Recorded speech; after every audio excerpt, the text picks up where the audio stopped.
بالله السميع العليم من الشيطان الرجيم.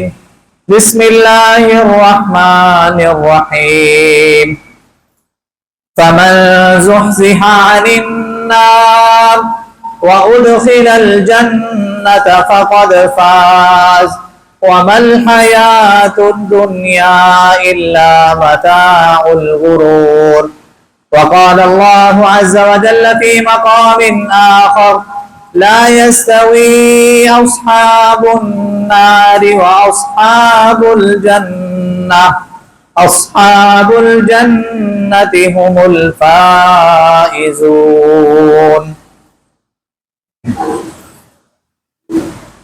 تمام قسم کی تعریفیں اس اللہ جل شانہ کی ذات کے لیے، وہ اللہ جو ہم سب کا خالق ہے، مالک ہے، رازق ہے، داتا ہے، نفع نقصان کا مالک ہے، بگڑیاں بنانے والا ہے، موت و حیات کا مالک ہے، علی کل شیء قدیر ہے، بے شمار لا تعداد انگنت درود و سلام سید الاولین والآخرین، امام مصطفیٰ، امام الرسل، خاتم الانبیاء، آقائے دو جہاں، کائنات کے سردار نبی جناب محمد الرسول اللہ صلی اللہ علیہ وآلہ وسلم کی ذات اقدس کے لیے.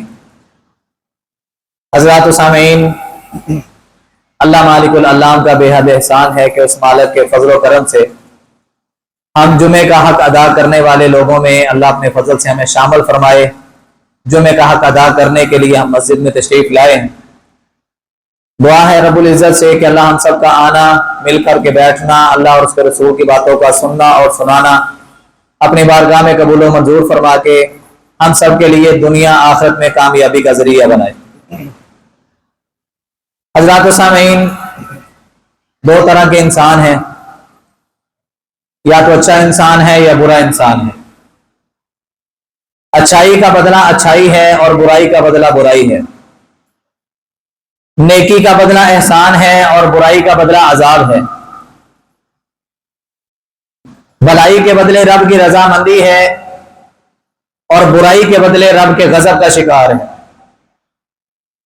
نیکی کر کے، اطاعت کر کے، فرما برداری والی زندگی گزار کے انسان جنت کا حقدار بن جاتا ہے، اور برائی اور شر کا ارتکاب کر کے انسان جہنم کا ایندھن بن جاتا ہے.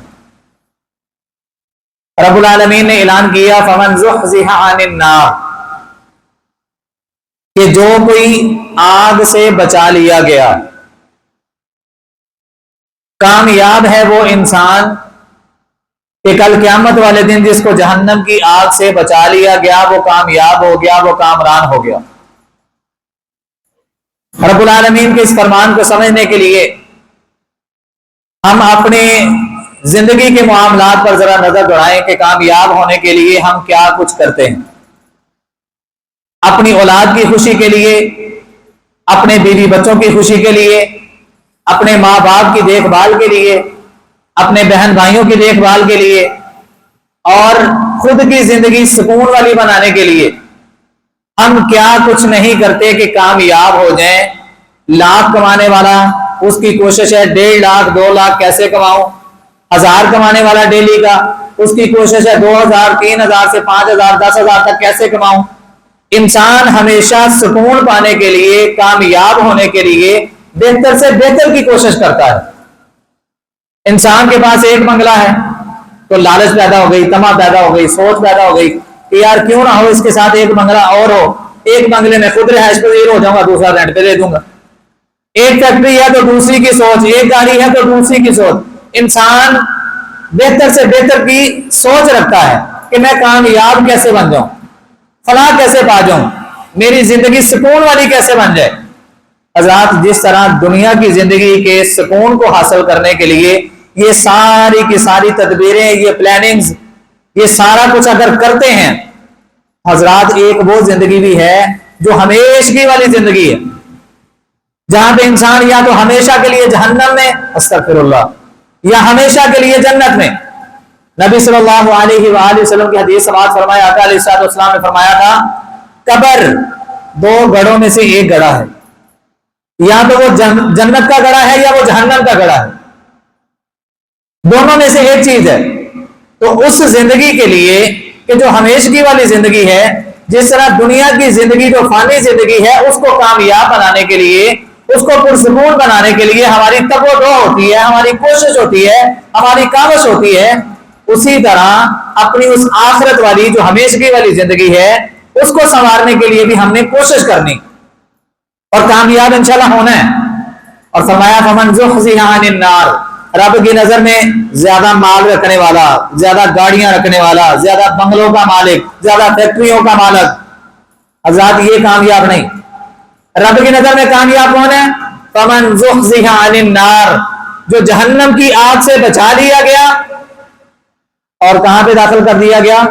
جنت کے اندر داخل کر دیا گیا۔ فقد فاز وما الحیات الدنیا الا متاع الغرور، رب نے فرمایا جو جنت میں داخل کر دیا گیا، جہنم سے بچا لیا گیا، یہ ہے اصل کامیاب۔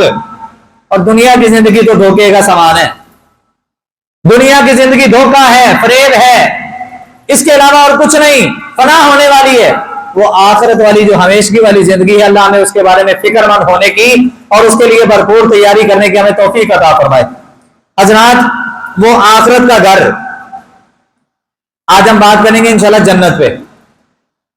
انشاءاللہ ہم سب نے جنت میں داخل ہونا ہے، انشاءاللہ ہم سب نے جنت والے اعمال کرنے ہیں، انشاءاللہ ہم سب نے رسول اللہ صلی اللہ علیہ وسلم کی تعلیمات کو، قرآن کی تعلیمات کو پرکھنا ہے، دیکھنا ہے کہ قرآن نے اور حدیث نے ہمیں کون کون سے اسلوب بیان کیے، کون کون سے اعمال کا ذکر کیا کہ جن اعمال کے کرنے کی وجہ سے انسان جنت اور جنت کا وارث بن جاتا ہے۔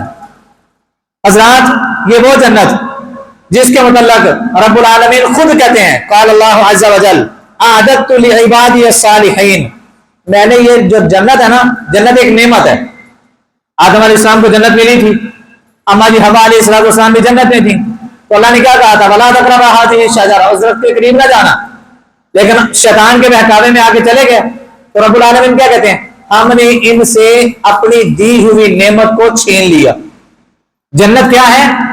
جس طرح صحت ایک نعمت ہے، جس طرح تندرستی ایک نعمت ہے، اولاد ایک نعمت ہے، مال ایک نعمت ہے، رب العالمین نے گھروں میں سکون دیا ہے، نعمت ہے، مال و متاع دیا ہے، کاروبار دیا ہے، یہ سارے کون سے ذرائع ہیں؟ انعامات کے ذرائع ہیں، نعمتیں ہیں رب کی۔ اسی طرح جنت بھی رب کی ایک بہت بڑی نعمت ہے۔ رب العالمین کہتے ہیں کہ میں نے اس جنت کو کن لوگوں کے لیے تیار کیا ہے؟ کون سی جنت؟ لا یستوی اصحاب النار و اصحاب الجنہ، جنتی اور جہنمی برابر نہیں ہے، جہنمیوں کا حال برا ہے، جنتی خوشحال ہیں۔ وہ والی جنت رب نے کن کے لیے تیار کی ہے؟ لعبادی الصالحین، رب کہتے ہیں میں نے اپنی جنت، میں نے اپنی جنت والی نعمت اپنے نیکوکار بندوں کے لیے تیار کی ہے۔ اب میں اپنا محاسبہ کروں، آپ اپنا محاسبہ کریں، کیوں جی ہم نیک ہیں؟ اگر تو ہیں، ہمارا دل اس بات پر مطمئن ہے تو اللہ کا شکر ادا کریں اور اپنی تیاری کو مزید بڑھائیں، اس پر استقامت اختیار کریں۔ اگر میرا دل مجھے مطمئن نہیں کرتا، آپ کا دل آپ کو مطمئن نہیں کرتا، تو پھر سمجھ لیں کہ ہمارے اندر ابھی بھی بہت ساری کمیاں موجود ہیں، ہمیں ان کو دور کرنے کی اور جلد از جلد دور کرنے کی ضرورت ہے۔ موت ہمارے سروں پہ کھڑی ہے، موت ہمارے سروں پہ آن کھڑی ہے، اگلا نوالا، اگلا لقمہ میں اور آپ بننے والے ہیں، کوئی وقت نہیں رہ گیا۔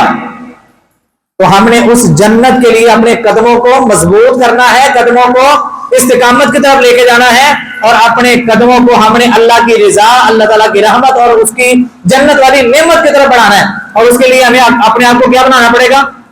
نیکوکار، پرہیزگار، متقی۔ اور فرمایا ما لا عین رأت، وہ نعمت، وہ جو جنت ہے نا، وہ رب نے ایسی نعمت بنائی ہے کہ کسی آنکھ نے اس طرح کی خوبصورتی کبھی دیکھی نہیں۔ دنیا میں انسان بڑی بڑی خوبصورت چیزیں دیکھتا ہے اور کہتا ہے ماشاءاللہ، سبحان اللہ، رب نے کتنا خوبصورت سین بنایا۔ پہاڑی علاقے میں چلے جائیں، رب العالمین کی قدرت کے کرشمے نظر آتے ہیں تو انسان دیکھ کے دھک رہ جاتا ہے، حیران ہو جاتا ہے کہ یار اتنی خوبصورت بھی کوئی چیز ہو سکتی ہے۔ لیکن رب العالمین کیا کہتے ہیں کہ میں نے اپنے نیک بندے کے لیے، اپنے پرہیزگار بندے کے لیے جو نعمت، جو جنت تیار کی ہے نا، وہ ایسی جنت ہے کہ کسی آنکھ نے اس کو دیکھا نہیں۔ اور فرمایا والا اذن سمعت، اور نہ ہی کسی کان نے اس کی خوبصورتی کے متعلق سنا ہے۔ جہاں پہ میرے اور آپ کے جملے، کلمات، باتیں، سوچ، فکر ختم ہو جاتی ہے نا، اس سے آگے رب العالمین نے اس جنت کی خوبصورتی کا آغاز کیا۔ جہاں پہ ہماری سوچیں بالکل دی اینڈ ہو جاتی ہیں، اس سے آگے جا کے اس کی جنت کی خوبصورتی، اس کی نعمتیں، اس کی بہاریں، رب العالمین نے ان کا آغاز کیا، ان کا ابتدا کیا، اور فرمایا والا خطر علی قلب بشر۔ انسان جب جنت میں جائے گا نا تو اس کے دل میں کسی قسم کا کوئی تصور نہیں ہوگا۔ یہ وہ جنت، جب انسان کو اتنی بڑی نعمت مل جائے گی، اس نعمت کے ملنے کے بعد رب العالمین پھر اور بہت ساری نعمتیں عطا کریں گے۔ سب سے پہلی نعمت نبی صلی اللہ علیہ وآلہ وسلم کے پیارے صحابی ابو سعید خدری رضی اللہ تعالیٰ عنہ بیان کرتے ہیں، رسول اللہ صلی اللہ علیہ وآلہ وسلم نے فرمایا اذا دخل اہل الجنت الجنہ ینادی مناد، جب جنتی لوگ جنت میں چلے جائیں گے، ایک آواز لگانے والا آواز لگائے گا، سارے جنتی اس آواز کی طرف متوجہ ہوں گے۔ پچھلے دن میں بھی ہم نے خوبصورت انداز میں یہ بات سنی، وہ کیا تھی کہ جنتی لوگوں کو بلایا جائے گا، جہنمی لوگوں کو بلایا جائے گا، موت کو ذبح کر دیا جائے گا، جنتی خوش ہو جائیں گے اور جہنمی مایوس ہو جائیں گے۔ دوسرا انعام ان لکم ان تحیوا فلا تموتوا ابدا، جنتیوں کو جنت کے اندر پہلا پیغام، پہلا انعام، اتنی بڑی نعمت کے ملنے کے بعد جو دوسرا فضل رب کر رہے ہیں وہ کیا ہے کہ آج کے بعد تمہارے اوپر کبھی بھی موت نہیں آئے گی، اب جنت کے اندر تم لوگ ہمیشہ ہمیشہ کے لیے زندہ رہو گے۔ وَإِنَّ لَكُمْ أَن تَصِحُّوا فَلَا تَسْقَمُوا أَبَدًا، دنیا میں تم بیمار ہو جاتے تھے، دنیا میں تم پریشان ہوتے تھے، بیماریوں کو لے کے، دوائیوں کو لے کے، میڈیسن کو لے کے، ڈرپوں کو لے کے، انجیکشنوں کو لے کے، مہنگی مہنگی میڈیسن، مہنگے مہنگے ہاسپٹل، مہنگا مہنگا علاج۔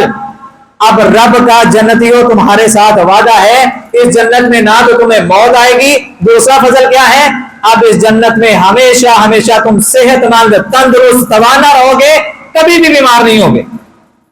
اور تیسرا انعام وَإِنَّ لَكُمْ أَن تَشِبُّوا فَلَا تَحْرَمُوا أَبَدًا، آج دنیا میں انسان اپنے اس جسم کی طاقت کو برقرار رکھنے کے لیے کیا کچھ استعمال کرتا ہے، طرح طرح کی میڈیسن استعمال کرتا ہے، میرا جسم ڈھیلا نہ پڑ جائے، میرا جسم کمزور نہ ہو جائے، میں جلدی بوڑھا نہ ہو جاؤں، میں بڑھاپے کی عمر میں بھی جوان دکھنا چاہتا ہوں۔ میڈیسن، مہنگا مہنگا علاج، سرجریاں ہوتی ہیں کہ نہیں؟ اسی دنیا میں ہوتی ہیں، سرجریاں کرواتے ہیں لوگ کہ میں بوڑھا نظر نہ ہوں، 50 سال، 60 سال، 70 سال، 80 سال کا ہو کے بھی وہ ینگ لگ رہا ہے۔ کتنا خرچہ کیا؟ رب کہتے ہیں نیک بن جا، متقی بن جا، پرہیزگار بن جا، اپنے دل میں اس رب کا ڈر اور خوف پیدا کر کے زندگی گزارنے والا بن جا، اسی حالت میں تو مر جائے گا جب تجھے میں جنت دوں گا، جنت میں نعمتیں دوں گا۔ ان نعمتوں میں سے ایک نعمت یہ ہے تم جنت میں ہمیشہ ہمیشہ کے لیے جوان رہو گے، کبھی بوڑھے ہو گے ہی نہیں۔ مجلس لگی ہے، نبی صلی اللہ علیہ وسلم تشریف فرما ہے، بوڑھے بوڑھے لوگ نبی علیہ السلام کے پاس ہیں۔ جس طرح جمعہ شروع ہونے سے پہلے ہماری مسجد میں بوڑھے بوڑھے ہی ہوتے ہیں، جوانوں کو تو ٹائم نہیں نہ ہوتا۔ نبی صلی اللہ علیہ وسلم تشریف فرما ہے اور بوڑھے لوگوں کی صحابہ کی جماعت نبی علیہ السلام کے قریب ہے، صحابہ کے علاوہ بھی کچھ لوگ اور بھی موجود ہیں جو اردا گرد سے آنے والے۔ نبی صلی اللہ علیہ وسلم نے فرمایا بوڑھے لوگوں نے جنت میں نہیں جانا، بوڑھے لوگوں نے جنت میں نہیں جانا۔ وہ سامنے جتنے بوڑھے بیٹھے تھے سارے رونا شروع ہو گئے۔ اللہ کے نبی صلی اللہ علیہ وسلم کلمہ کیوں پڑھا ہم نے؟ جہنم سے بچنے کے لیے۔ آپ سے محبت کا اعلان کیوں کیا ہے؟ جہنم سے بچنے کے لیے۔ ایک رب کو ایک رب مان کے باقی خداؤں کو ہم نے دھتکارا کیوں ہے؟ جہنم سے بچنے کے لیے۔ آپ کی اطاعت و فرما برداری کرتے ہیں اس لیے جہنم سے بچیں، لیکن آپ کہہ رہے ہیں کہ بوڑھے لوگوں نے جنت میں جانا نہیں۔ آقا علیہ الصلوۃ والسلام نے تبسم فرمایا، مسکرائے۔ نبی صلی اللہ علیہ وسلم نے فرمایا میرے کہنے کا مطلب یہ تھا کہ بوڑھے حالت میں جنت سے کسی نے نہیں جانا، سارے جوان ہو کے جائیں گے، سب ینگ جوان ہوں گے، 35-40 سال کا جوان۔ اور اگلی مزے کی بات، نبی صلی اللہ علیہ وسلم کی حدیث ہے کہ جنت میں جو جوان جائیں گے نا، جنت میں جو جانے والے جوان ہیں بوڑھے بھی جوان ہو کے جائیں گے، تو سارے جوان ہی گئیں گے نا۔ جنت میں جانے والے جتنے جوان ہیں، جتنے نوجوان ہیں، ان کے چہروں پر داڑھی نہیں ہوگی، ان کے چہروں پر سارے بولے جی ان کے چہروں پر داڑھی نہیں ہوگی تو کئی نے ایسے ہی تیاری شروع کر دی کہ یار اتنے جا کے پتا نہیں اللہ معاف کرے نہ ہی ملنا ہے کہ نہیں ملنا تو چلو اتوں ہی جڑا نا رگڑا پھیر کے رکھو نہ منہ تے آئے تے نہ اتنے جا کے رب کو مشقت کرنی پے استغفر اللہ. نبی صلی اللہ علیہ وسلم کی حدیث ہے معاف اللحا داڑھیوں کو معاف کرو داڑھیوں کو بڑھاؤ ان کو لمبا کرو. لیکن جڑا نبی علیہ السلام دی گل دا الٹ کر رہے ہیں قرآن نے اس کے بارے میں کیا کہا فَلْيَحْذَرِ الَّذِينَ يُخَالِفُونَ عَنْ أَمْرِهِ أَن تُصِيبَهُمْ فِتْنَةٌ أَوْ يُصِيبَهُمْ عَذَابٌ أَلِيمٌ. دو نقصان ہیں دنیا کی زندگی میں رب فتنوں کے اندر آزمائشوں کے اندر مصیبتوں کے اندر مبتلا کر دے گا نبی کی مخالفت کی وجہ سے. اگر دنیا میں کہیں بچ بھی گئے بچانے والا پھر بھی اللہ ہے. اگر دنیا میں رب نے نہ پکڑا دنیا میں رب نے پھر ڈھیل دے دی چھوڑ دے دی کہ کوئی نہیں کر لے جو کرنا ہے آخر مار کے تو میرے پاس ہی آنا ہے تو رب العالمین کہتے ہیں جب یہ میرے پاس آئے گا نا پھر او یصیبہم عذاب علیم ہم نے اس کے لیے دردناک قسم کا عذاب تیار کر کے رکھا جو اس کو پہنچے گا. اللہ ہم سب کو محفوظ فرمائے نبی کی مخالفت سے بچنے کی توفیق عطا فرمائے نبی کی اطاعت ہم سب کو نصیب فرمائے. تو فرمایا جنت میں داخل ہونے کے بعد جو رب نے نعمتیں دینی ہیں ان نعمتوں میں سے تیسری نعمت کیا ہے کہ وہاں پہ انسان بوڑھا نہیں ہوگا انسان جوان ہی رہے گا. اور چوتھا انعام وَإِنَّ لَكُمْ أَن تَنْعَمُوا فَلَا تَبْعَثُوا أَبَدًا دنیا میں انسان لاکھوں روپیہ لگا کے بھی خوشحال رہنے کی کوشش کرے پھر بھی کوئی نہ کوئی پریشانی کوئی نہ کوئی غم کوئی نہ کوئی صدمہ کوئی نہ کوئی معاملہ ایسا بن ہی جاتا ہے کہ انسان پھر پریشان ہو جاتا ہے. انسان نے اپنے بیٹی کی شادی کرنی تھی تو اس نے اپنی طاقت سے اپنی بساط سے زیادہ کوشش کی کہ یار میرے جتنے رشتے دار آ رہے ہیں ان کو کھانا اچھا ملے ان کو پروٹوکول اچھا ملے ان کی مہمان نوازی اچھی ہو جائے. اس نے لاکھوں روپیہ لگا کے کوشش کی کہ سب کو میں خوشحال کر لوں گا لیکن جاتے جاتے پھر کسی نے ٹکنی چھوڑ دی سالن چکن کی سمل لا رہی سی صحیح طرح پونی نہیں لگی چھوٹی سی بات ہو گئی اس کا سکون اڑ گیا لاکھوں روپیہ لگا کے یہ خوشحال نہیں رہ سکا. لیکن رب نے تمہارے نیک بننے کے بعد متقی بننے کے بعد اور پرہیزگار بننے کے بعد جو رب نے تمہیں جنت دینی ہے نا اس جنت میں یہ رب کا وعدہ ہے ایک تو نعمت جنت ہے اور دوسری نعمت آپ یہ دے گا کہ وہاں پہ تم ہمیشہ خوشحال رہو گے کبھی تمہیں کوئی بدحالی کا سامنا نہیں کرنا پڑے گا. اللہ کا ملاکمین ہمیں ایسی جنت کے بارے میں سوچ و فکر پیدا کرنے کی توفیق عطا فرمائے اور اس کی تیاری کرنے کی ہمیں توفیق عطا فرمائے. حضرات جنت کی جو نعمتیں ہیں ان تمام نعمتوں میں سے ایک نعمت اس کے بڑے بڑے محلات بھی ہیں بڑے بڑے محلات ہیں جنت کے اندر. نبی صلی اللہ علیہ وسلم نے فرمایا ہر مسلمان کی دلی تمنا ہے ہر مسلمان کی دلی تمنا ہے کہ وہ ان خوبصورت محلات کا وارث بنا دیا جائے. تو کرنا کیا پڑے گا قرآن نے اعلان کیا لیکن الذین اتقوا ربہم لیکن وہ لوگ جو تقوی اختیار کرتے رہے اپنے رب کا جو اپنے رب سے ڈرتے رہے لہم غرف من فوقها غرف مبنیہ تجری من تحتها الانہار وعد اللہ لا یخلف اللہ المیعاد جو اللہ سے ڈر کے اپنی زندگیوں کو گزارتے رہے رب ان کو ایسے محلات عطا کرے گا غرف مبنیہ. حدیث کے اندر اس کی مثال موجود ہے قرآن کی اس آیت کے اندر تشریح موجود ہے کہ جیسے ایک انسان مشرق سے مغرب میں کوئی افق کوئی ستارہ دیکھتا ہے نا کوئی چمکتی دھمکتی چیز دیکھتا ہے ایسے ہی رب العالمین نے جنت کے محلات اور جنت کے بالا خانے بنائے اتنے اتنے بلند اتنے اتنے خوبصورت اتنے اتنے عالی شان وہ ان لوگوں کو ملنے والے ہیں جو لوگ رب سے ڈرنے والے ہیں جو دلوں میں رب کا ڈر اور خوف رکھنے والے ہیں تقوی والی زندگی گزارنے والے ہیں. جابر بن عبداللہ رضی اللہ تعالیٰ بیان کرتے ہیں رسول اللہ صلی اللہ علیہ وسلم نے فرمایا دخلت الجنہ او اتیت الجنہ نبی صلی اللہ علیہ وسلم نے فرمایا جب مجھے معراج کروائی گئی میں جنت میں داخل ہوا یا مجھے جنت دکھائی گئی تو میں کیا دیکھتا ہوں فابصرت قصرا میں نے ایک بڑا خوبصورت محل دیکھا مجھے جنت کی سیر کروائی گئی مجھے جنت دکھائی گئی میں نے جنت کے محلات میں سے ایک بڑا خوبصورت محل دیکھا میں نے جبریل سے پوچھا لمن ھذا یہ کس کے لیے انہوں نے کہا لرجل من قریش یہ قریش کا ایک آدمی ہے قریش کا ایک بندہ ہے یہ محل اس کا ہے. تو نبی صلی اللہ علیہ وسلم فرماتے ہیں میں نے اپنے دل میں سوچا کہ میں بھی تو قریش ہی ہوں بنی ہاشم تو میں اپنے دل میں اپنے آپ سے سوال کر رہا ہوں کہ وہ انسان میں ہی ہوں؟ جبریل نے کہا آپ نہیں، یہ محل عمر ابن خطاب کا ہے۔ نبی صلی اللہ علیہ وسلم فرماتے ہیں فَأَرَدْتُ أَنْ أَدْخُلَهُ، میں نے ارادہ کیا کہ میں اس محل کے اندر داخل ہو جاؤں، فَلَا يَمْنَعَنِي إِلَّا عِلْمِي بِغَيْرَتِكَ، لیکن اے عمر تیری غیرت نے مجھے اندر داخل ہونے سے روک دیا۔ اور دوسری حدیث کے الفاظ ہیں، عمر فاروق رضی اللہ تعالیٰ عنہ فرماتے ہیں علیک اغار یا رسول اللہ، اے اللہ کے نبی صلی اللہ علیہ وسلم کیا آپ مجھ سے غیرت کرتے ہیں؟ آپ مجھ سے غیرت کرتے ہیں؟ اے اللہ کے نبی میں تو آپ کا شاگرد ہوں، آپ نے حیا کا درس دیا ہے، آپ نے دین کی تعلیمات سے نوازا ہے، میں آپ سے شرماؤں گا؟ نبی صلی اللہ علیہ وسلم ہمارا داخل نہیں ہوئے۔ ان محلات میں، یہ جنت کے اتنے عالی شان محلات ہیں، ان میں تقریباً ہر مومن کی آرزو ہے، ہر مسلمان کی یہ تمنا ہے، ہر مسلمان کی یہ خواہش ہے کہ مجھے رب ان محلات کا وارث بنا دے۔ کن محلات کا؟ جن محلات کے حوالے سے قرآن نے ذکر کیا لا یستوی اصحاب النار و اصحاب الجنہ، جنتی لوگ جہنمی لوگ یہ دونوں ایک جیسے نہیں ہیں۔ لا یستوی اصحاب النار و اصحاب الجنہ، تم دونوں کو ایک جیسا مت سمجھ لینا۔ ہاں جنتی لوگ عیش کی زندگی گزار رہے ہوں گے، سورۃ الواقعہ کو تفصیل سے پڑھے نا، والسابقون السابقون اولئک المقربون فی جنات النعیم۔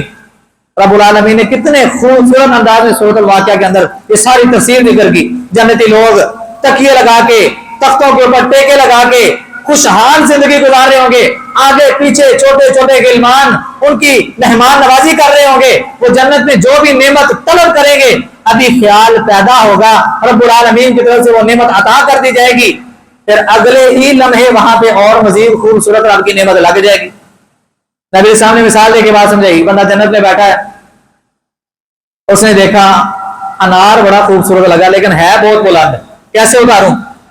کھانے کو دل کر رہا ہے، آقا علیہ السلام نے فرمایا وہ ٹہنی لپک کے اس کے منہ کے قریب آ جائے گی اور اپنی زبان حال سے بول کے کہے گی مجھے توڑ لو اور کھا لو۔ یہ اس کو توڑے گا، فوراً سے اس انار کی جگہ پہ اس سے خوبصورت انار اور لگ جائے گا۔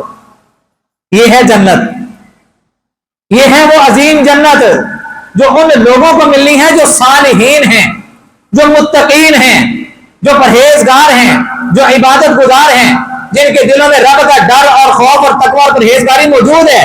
اللہ ہمیں اس جنت کے لیے محنت کرنے کی توفیق عطا فرمائے۔ حضرات، فرعون کی بیوی، اس کا نام کیا تھا؟ آسیہ۔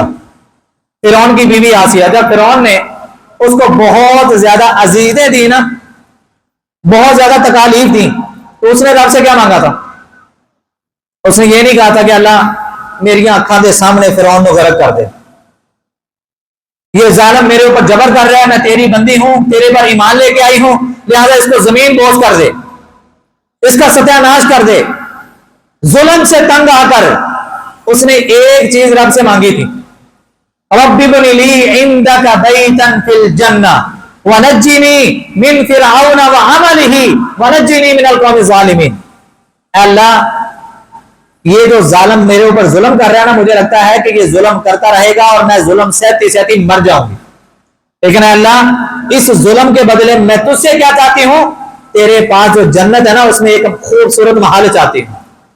کیوں جی کبھی ہم نے بھی مصیبتوں پر صبر کرتے ہوئے رب سے اس طرح کی دعائیں کی کہ اللہ میرے اوپر یہ مصیبت کا پہاڑ ٹوٹا ہے، یہ آزمائش آئی ہے، یہ فتنہ آیا ہے، یہ مصیبت آئی ہے، یہ دکھ آیا ہے، یہ صدمہ آیا ہے، اللہ میں اس پر صبر کا مظاہرہ کر کے اس معاملے کو تیرے سپرد کرتا ہوں یا کرتی ہوں، اے اللہ بدلے میں تیری جنت کا طالب ہوں۔ کبھی اس طرح کی سوچ، کبھی اس طرح کی فکر، کبھی اس طرح کی دعا ہم نے بھی رب سے کی ہے۔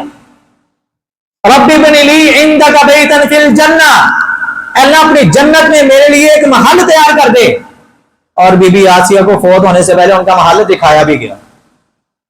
وَنَجِّنِي مِن فِرْعَوْنَ وَعَمَلِهِ، اور مجھے فرعون اور اس کے ظلم سے نجات دے دے۔ وَنَجِّنِي مِنَ الْقَوْمِ الظَّالِمِينَ، اور مجھے ظالم قوم سے نجات دے دے۔ اس سے مختصر حضرات یہ جو جنت کے محلات ہیں، یہ جو جنت کے اندر اتنے خوبصورت پروٹوکول ملنے والے ہیں، انعامات ملنے والی ہیں، جنت بذات خود ایک بہت بڑی نعمت ہے، یہ سارا کچھ ملنے والا ہے، یہ کن لوگوں کو ملے گا؟ کن لوگوں کے اندر